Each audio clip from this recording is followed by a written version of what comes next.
प्रणम्य शिरसा देवं गौरीपुत्रं विनायकं भक्तावासं स्मरेन्नित्यमायुः कामार्धसिद्धये प्रथमं वक्रतुण्डं च एकदन्तं द्वितीयकं तृतीयं कृष्णपिङ्गाक्षं गजवक्त्रं चतुर्दकं लम्बोदरं पञ्चमं च षष्ठं विकटमेव च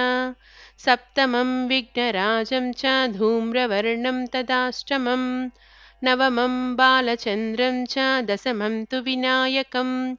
एकादशं गणपतिं द्वादशं तु गजाननं द्वादशैतानि नामानि त्रिसन्ध्यं यः पठेन्नर न च विघ्नभयं तस्य सर्वसिद्धिकरं परं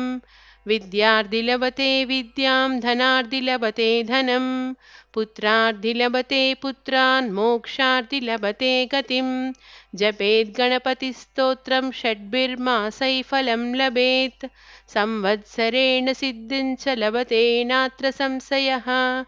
अष्टभ्यो ब्राह्मणेभ्यश्च लिखित्वा या समर्पयेत् तस्य विद्या भवेत् सर्वा गणेशस्य प्रसादतः